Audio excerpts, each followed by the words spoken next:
அடுத்ததாக விடுதலை போராட்டம் குறித்து சிறிய உரையாற்ற சகோதரர் ஜெரோம் அவர்கள்.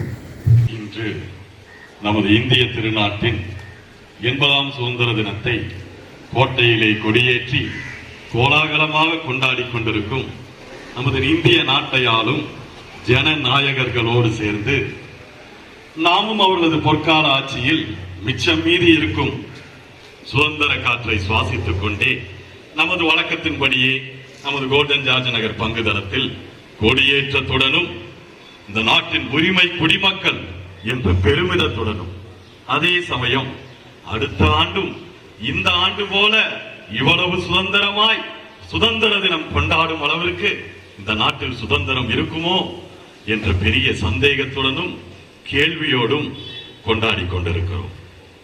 மேலும் இந்த கொண்டாட்டத்தோடு நிற்காமல் தொடர்ந்து நடக்கும் திருப்பலியிலும் நாம் மூவர் இறைவனிடம் வேற்றுமையிலும் ஒற்றுமையாக வாழ்ந்து கொண்டிருக்கும் நம் இந்திய திருநாட்டு மக்களை மதத்தின் பெயரால் பிளவுபடுத்தி இந்த நாட்டை துண்டாடி கொண்டிருக்கும் மதவாத தீய சக்திகளிடமிருந்தும் தொட்டதற்கெல்லாம் வரி மேல் வரி போட்டு நம்மை விழிபுதுங்க வைத்துக் கொண்டிருக்கும் சமகால ஆயக்காரர்களிடமிருந்தும் திரையில் பார்க்கும் நடிகனை எல்லாம் தலைமேல் தூக்கி வைத்து தலைகால் புரியாமல் தலைவனாக்கி அழகு பார்க்கும் நம் நாட்டு இளைஞர்களா இப்படி என்று பெரிய ஆச்சரியக்குறியாய் மாறி நிற்கும் இன்றைய இளைய தலைமுறையினரிடமிருந்தும் மேலும் அணு ஆயுதங்களை விட மிகவும் ஆபத்தான மக்களின் ஓட்டை திருடி மக்களின் தீர்ப்பை மாற்றி எழுதி ஜனநாயகத்தில் பெரிய ஓட்டையை போட்டு ஆட்டையை போட்டுக் கொண்டிருக்கும் மின்னணு வாக்குப்பதிவு இயந்திரம் என்னும் இவிஎம் மிஷன்களிடம் இருந்தும் எங்கள் இந்திய திருநாட்டையும் எங்கள் முன்னோர்கள் ரத்தம் சிந்தி போராடி பெற்ற இந்த விலை மதிப்பற்ற சுதந்திரத்தையும் எங்கள் அரசியலமைப்பு சாசனம் வழங்குகின்ற அடிப்படை உரிமைகளையும் பாதுகாத்தருள வேண்டும் என்று மூவர் இறைவா உம்மை மன்றாடுகிறோம் என்று மன்றாடவும் போகிறோம். நல்லது. உலகின் மிகப்பெரிய ஜனநாயகம் நம் நாடு என்று மார்தட்டிக் கொள்ளும் நாம் ஜனநாயகமா அது என்ன என்று ஜனநாயகத்தை கேலி கூத்தாகும் அநியாய அக்கிரம அநீதியின் கொடுங்கோலர்கள் கையில் இந்த நாடு வசமாய் மாட்டிக்கொண்டு சீரடிந்து சிக்கி தவிக்கிறது. இதை தடுத்து நிறுத்தவோ தட்டி கேட்கவோ தேடி பார்த்தாலும் ஒரு ஜனநாயகனையும் காணவில்லை. சரி, ஏன் இந்த நம் நாட்டிற்கு இந்த இழிநிலை? இந்த சுதந்திர நாட்டிலும் ஏன் இன்னும் இந்த அடிமையின் அவலநிலை? யார்தான் இதற்கு பொறுப்பு என்று கேள்வி கேட்போமானால் வேறு யார்?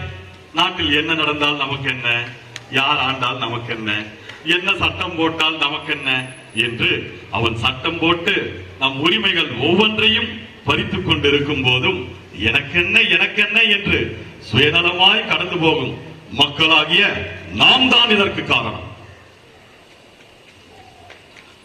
சரி, யார் கடந்து போனாலும் பரவாயில்லை. கிறிஸ்தவர்கள் என்று சொல்லிக் கொள்ளும் நாம், அதுவும் கத்தோலிக்க கிறிஸ்தவர்கள் என்று மார்தட்டிக் கொள்ளும் நாம், உன்னை போல பிறரையும் நேசி என்று கற்றுக் கொடுத்து வாழ்ந்தும் காட்டி நமக்காக சிலுவையிலே தன் இன்னுயிரும் தந்து பாவத்தின் அடிமை தலையிலிருந்து மீட்டெடுத்த நம் ஆண்டவராகிய இயேசு கிறிஸ்துவின் சீடர்களாகிய நாம் இவற்றையெல்லாம் கண்டும் காணாததை போல, அறிந்தும் அறியாததை போல நமக்கென்ன என்று சுயநலமாய் கடந்து போகலாமா? நாம் என்ன பிரதர் பண்ண முடியும், நாம் சிறுபான்மை ஆயிற்றே என்று முடங்கி போகலாமா? யார் சொன்னது நீ சிறுபான்மை என்று? உலகத்தில் இருக்கும் அவனை காட்டிலும் உனக்குள் இருக்கிறவர் பெரியவர் என்பதை நீ மறந்து போனாயோ? பெரியவர் உனக்குள் இருக்கும் போது பெரும்பான்மை உனக்கதற்கு என்று இன்றே நீ துணிந்து வீறுகள் இந்த நாட்டில் நடக்கும் அநியாயத்தை எதிர்த்து. இதை கேட்டுக் கொண்டிருக்கும் இளைஞர்களே, வாலிபர்களே, உங்களை பார்த்து கேட்கிறேன். இந்த நாட்டிற்கு உப்பாகவும் ஒளியாகவும் இருந்து சாரமேறி ஒளி வீசி வழிகாட்ட வேண்டிய நீ சிற்றின்பங்களால் சிறைபிடிக்கப்பட்டு போதையால் பாதை இழந்து சீர்கெட்டு உன் கையில் உள்ள அலைபேசியாலேயே அடிமையாக்கப்பட்டு இயேசுவை போல மாறி ஒளி வீச வேண்டிய நீ நாங்க வேற மாதிரி ப்ரோ என்று தடம் மாறி போய்கொண்டிருக்கும் உன்னை பார்த்து கேட்கிறேன். இன்றே நீ யார் என்பதை உணர்ந்து நீ எதற்காக அழைக்கப்பட்டாய் என்பதை தெரிந்து கொண்டு இன்றே உன் தேசத்திற்காக நீ எழுந்து துணிந்தது. எத்தனை கோலியாத்துகள் உனக்கு முன்பாக எடுத்து நின்றாலும் உன்னை பலப்படுத்தும் கிறிஸ்துவினால் எல்லாவற்றையும் செய்யும் ஆற்றல் உனக்கு உண்டே. படையே உனக்கு எதிராய் படையெடுத்து வந்தாலும் விண்ணையும் மண்ணையும் படைத்த படைகளின் ஆண்டவர் உன் பக்கம் இருக்கிறார். உன் வாழ்க்கையை பிடித்து உனக்கு துணையாகவும் இருக்கிறார். நீ செய்ய வேண்டியதெல்லாம் ஒன்றுதான். ஆகட்டும் என்று சொன்ன நம் அன்னை மரியாதை போல உன்னையே ஆண்டவரின் திட்டத்திற்கு விட்டுக் கொடு. உனக்குள்ளாக இந்த உலகை மீட்க வந்த மீட்பர் பிறப்பார். அவர் உன்மேல் நீதியின் சூரியனாக உதிப்பார். உன் ஒளியால் இந்த தேசத்தை பிடித்திருக்கும் இருள் விலகி ஓடும். நம் இந்திய தேசம் மீண்டும் ஒளி வீசும், உலகிற்கே வழிகாட்டும். நாளைய வரலாறு இப்படியா எழுதட்டும்.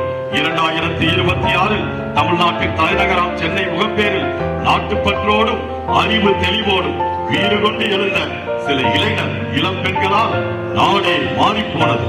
அவர்கள் சொல்லால் செயலால் அவர்கள் காட்டிய வழியால் நாடே ஒளி பெற்று விழுந்தது. இந்தியா மீண்டும் தலை நிமிர்ந்தது என்று எழுதட்டும். ஆம், இந்த தேசத்தை ரட்சிக்க வந்த, தேசத்தை மீட்டெடுக்க வந்த ரட்சகனும் ஜனநாயகனும் நீதான். நிச்சயமாய் எழும்புவாய், ஒளி வீசுவாய், இந்த தேசத்தை மீட்டெடுப்பாய் என்ற நம்பிக்கையோடு என் உரையை முடிக்காமல் அதை உனக்குள்ளாக விதைத்து, வாழ்க என் தாய்நாடு, வளர்க என் இளைஞர், ஒளிர்க என் தேசம் என்று முடிக்கிறேன்.